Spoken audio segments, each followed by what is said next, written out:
Testing. Okay. Hello, everybody, and welcome back to the Educated Call Snap Show. How you doing? So I want to say today that I probably got like 2 to 3 hours of sleep today. Very tired. I've been kind of a bit busy, so this might be a little bit low energy video. I hope you guys can understand. So anytime someone's asking how am I doing, y'all, that's how I'm doing today. But I did want to talk about Jean Grey. It should be coming out in just a couple hours pretty soon after the reset. And it's a pretty cool card that I did want to kind of go over and talk about and discuss like my thoughts on it, especially with the new Spotlight system coming out. These choices are going to be pretty important because you're only going to have so many caches and resources to save up for a particular. That's the wrong scene. You can see I'm already tired. But Jean Grey is a pretty interesting one, pretty popular card. Right? I'm somewhat familiar with the lore, and a lot of people do like this particular hero. So Jean Grey is a 3 energy, 3 power card with the ongoing ability players must play their first card here if possible. This if possible is a very interesting mechanic that I would love to see on more cards.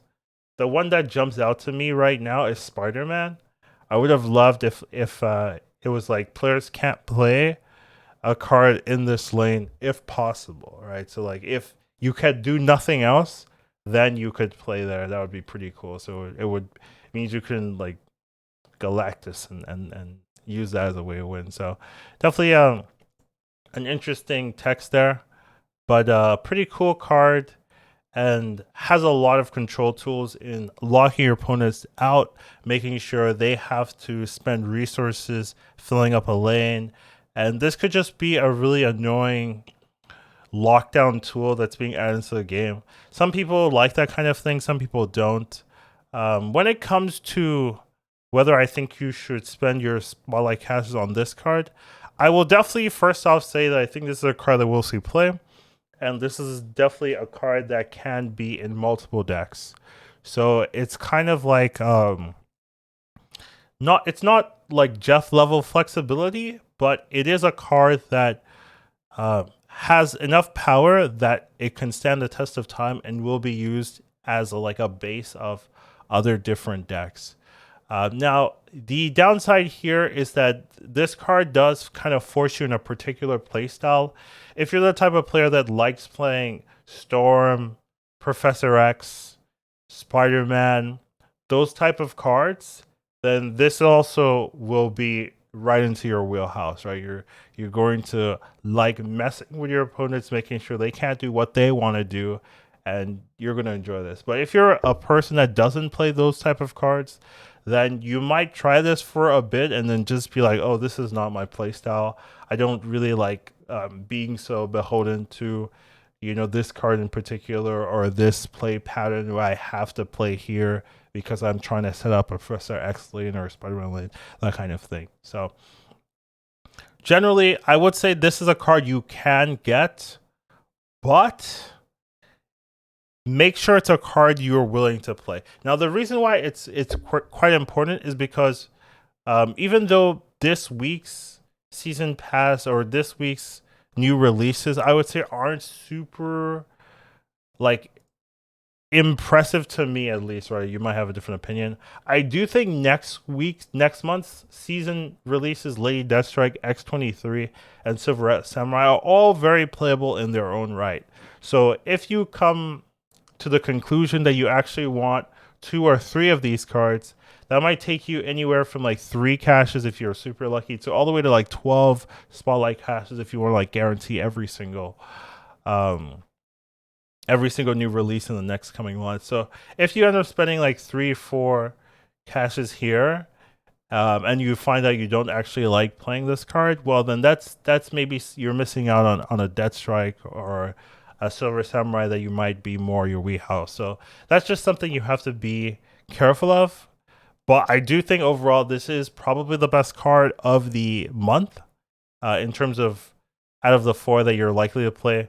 The others are definitely playable. I'm not saying like they're bad, but I would say like in terms of the hype around the cards and the card and how likely it is to be played in lots of different decks, Gene does fit the cut. So if you like this playstyle and it's something you want to go for, then you have my full blessings there. Now I do want to say like they do definitely know that this is a popular card because she comes with like 11 variants. I don't think I've seen this before where she just has so many variants just right out the gate, right? There's some cards that have like one variant or like two variants, right? She comes with 11 variants. It's just very, very noticeable that they are aware that people will like this card, that people want this card, so they're going to be putting a lot of emphasis there. And that kind of also, that kind of thing always showcases that they know what cards are going to be good, right? Like there are some cards like Negasonic, right? Like Negasonic doesn't have this level of variantship, right? And it's not a popular card, right? And obviously, as a card gets more popular, they'll probably be adding. Come on, they'll probably be adding variants to kind of showcase, oh, it's popular. But Negasonic, right, just has the one variant actually. It doesn't even have two. Just has one variant. That's it, right? And that's just it's a little disappointing, right? I'm sure there are some Negasonic fans who are like, damn, this is all we got. And Jean Grey's just like there with like the 11 variants, like right out of the box. She's been in the game for a while and just not gotten any love. So that's just kind of an interesting thing that I did notice there. That there seems to be a lot of particular love for Jean Grey, and it's a pretty cool card. Now let's kind of talk about some of the synergies that Jean Grey has. So Jean Grey is a pretty synergistic card in that there are quite a bit of things you can do with the card. Let me fix my resolution here. So here we have some lists, right? Ant-Man, just because you're locking a lane, right? This is a really cheap way to get a lot of power in. Ongoings also do have a lot of synergy since Jean is an ongoing. You can set up like a spectrum setup, and Ant-Man fits that perfectly. Nebula, I think, is pretty telegraphed in that she wants you to play. She wants your opponent to play not in her lane, and Jean forces you to play in her lane. So you can play a Nebula and play Jean Grey, and then they can't contest that Nebula lane, so you're getting free power there.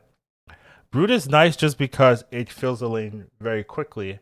So that means you aren't controlled by the downside as much as your opponent will be, right? Since they'll always be forced to play that first card in their lane. If you can fill it up really quickly, well, then you don't really have to deal with that problem that your opponents will be. And that's really the power of Jean Grey.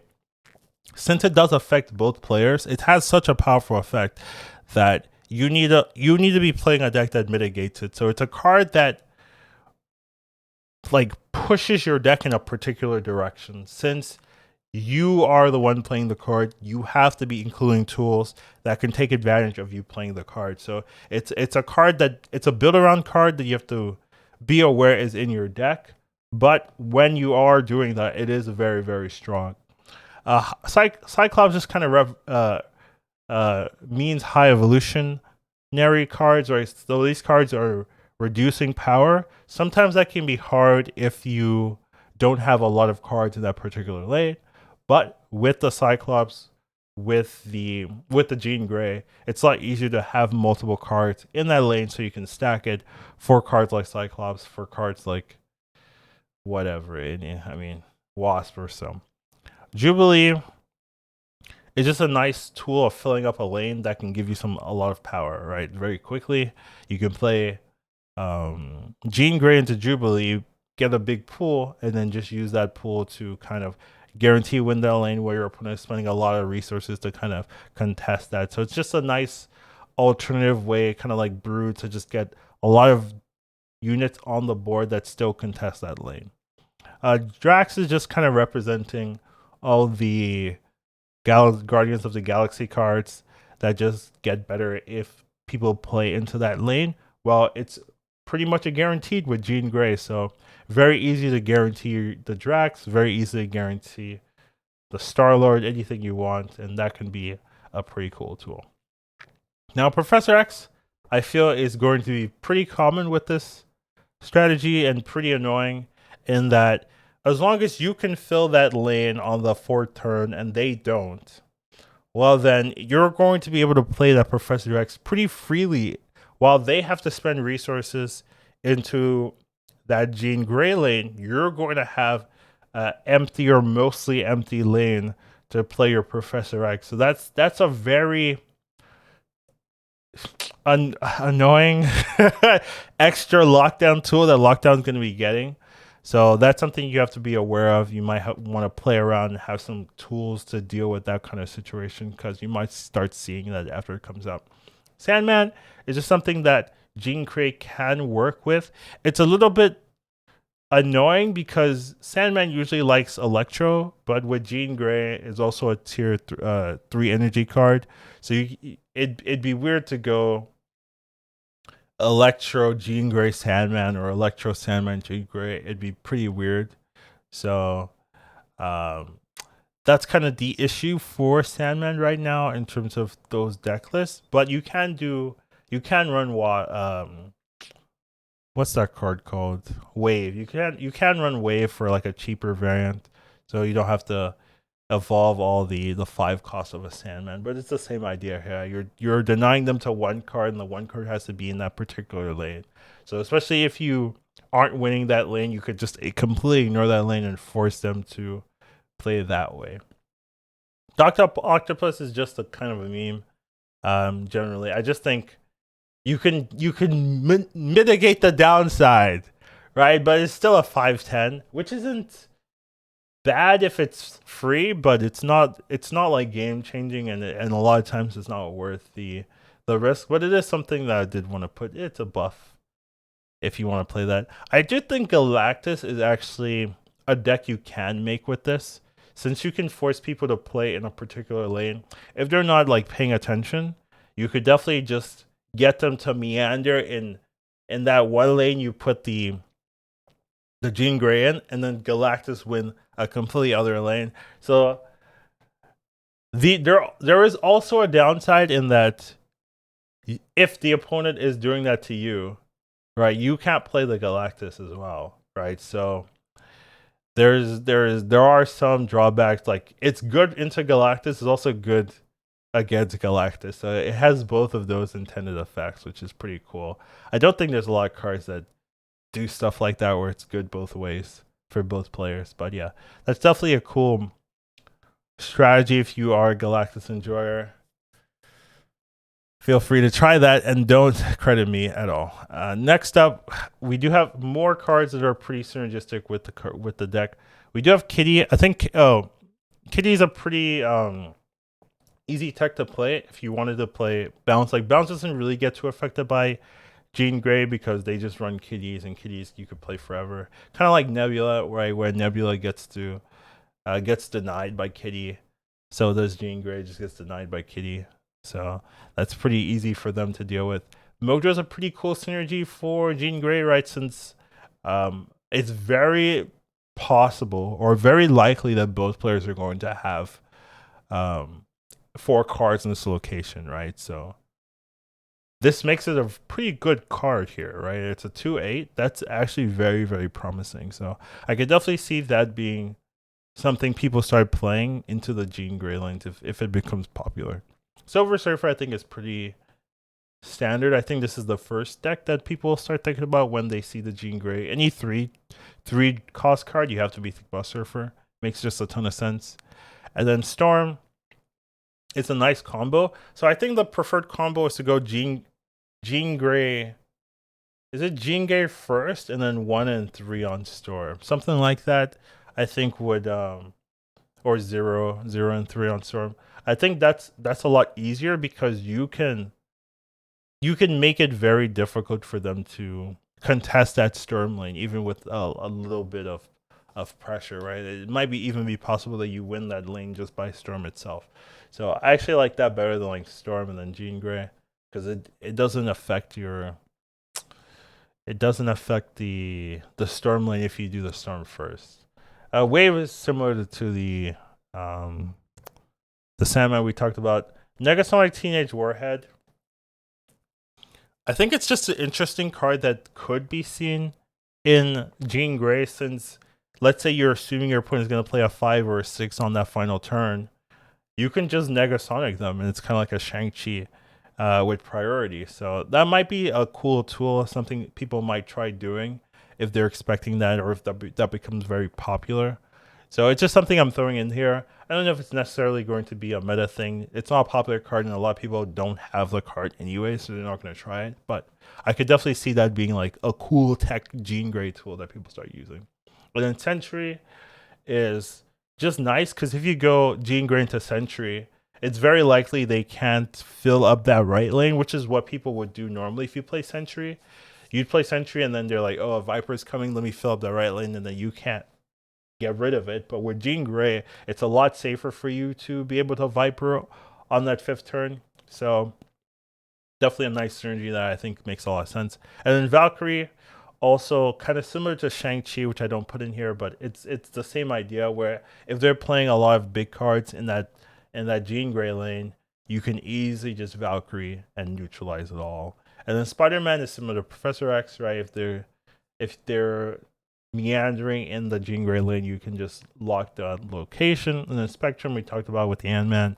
There's just, since Jean Grey's ongoing, it's very easy to make an ongoing deck and just have Spectrum be the final push there. So a lot of cool tools and a lot of synergies. I'm not sure I got everything, but I did look. I always look through every single card. That's like my standard, and I check what fits here, what fits here.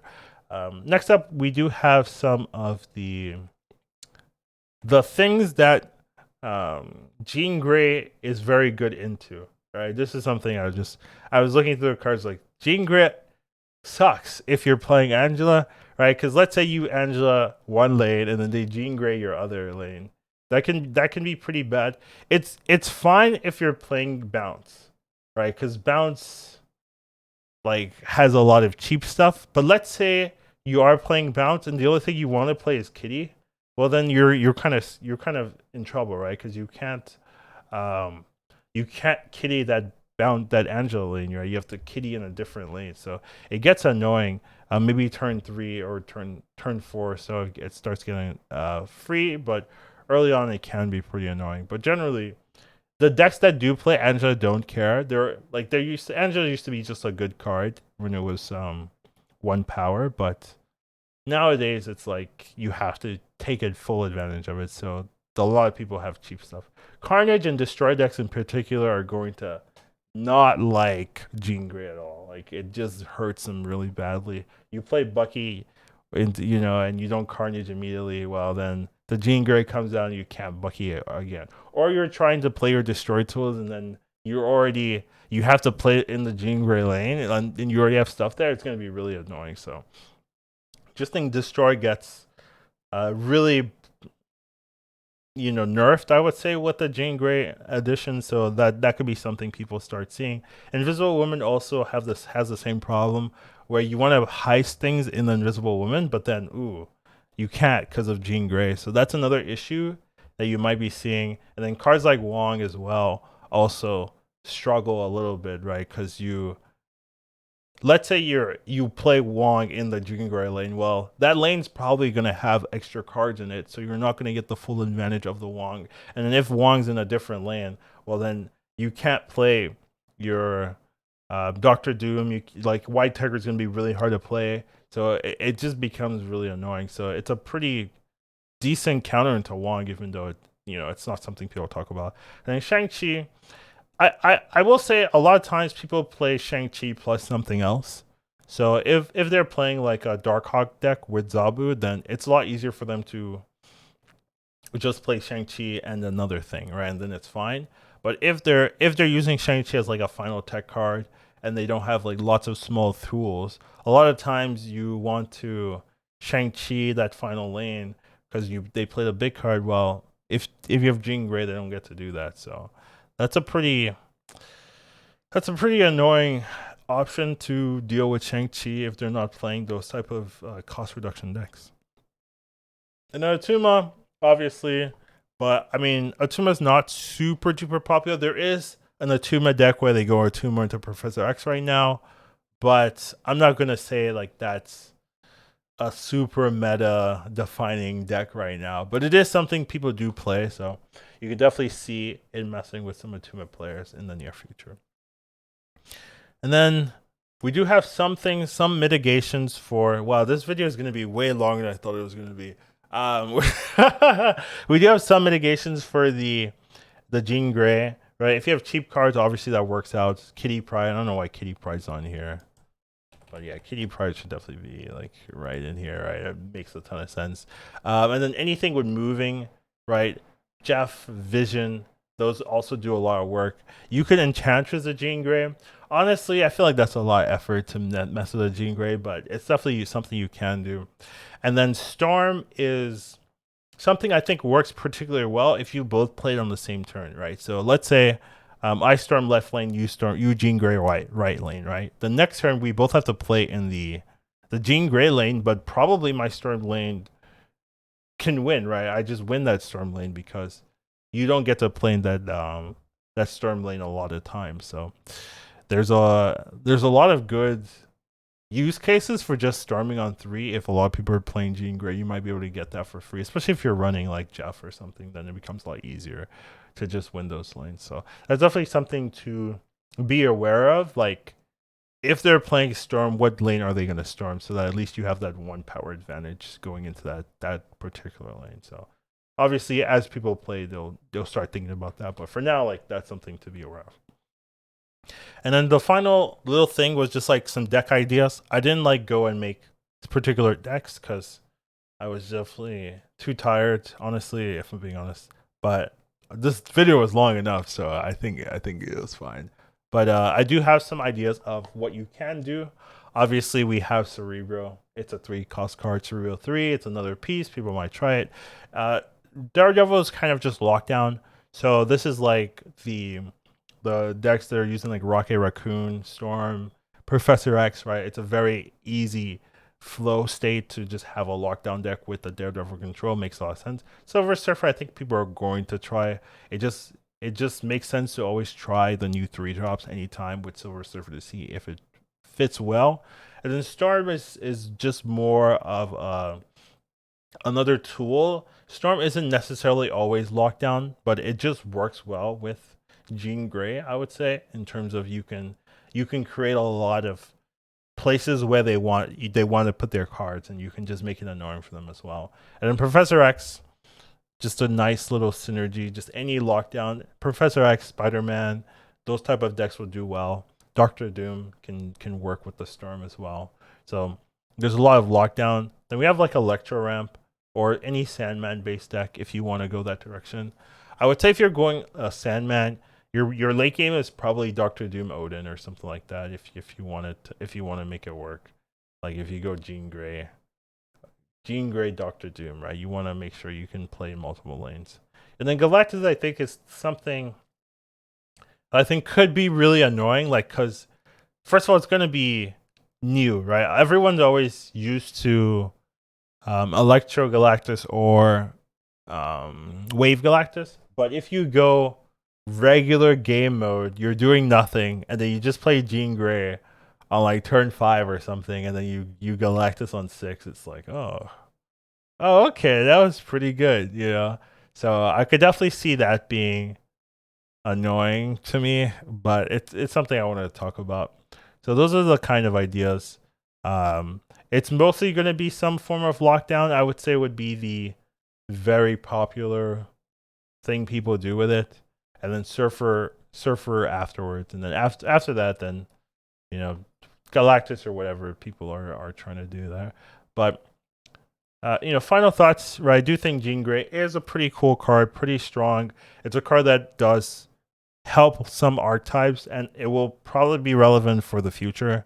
So it has that like Jeff power to just be relevant and have people play it. So if you don't want to get it, just be aware like you might be playing into it, and if you are getting it, just be aware this forces you to build in a particular way. You can't put this in your deck. Well, you could, but to fully utilize this card, you have to be aware that it's in your deck and add some tools to make it feel better for you. So with that in mind, feel free to get it.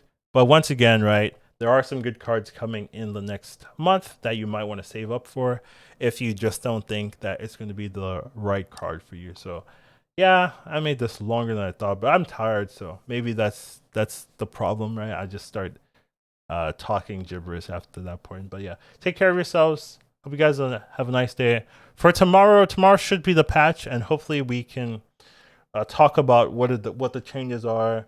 The series drops. Hopefully they reveal that the spotlight caches for the month or the season. Hopefully they reveal that. So there should be a lot to talk about. We're probably gonna have multiple videos coming out tomorrow, so stay tuned for that. But I'll see you guys in the next one. Take care. Have a wonderful rest of your day. Da, da, da, da. Once you watch.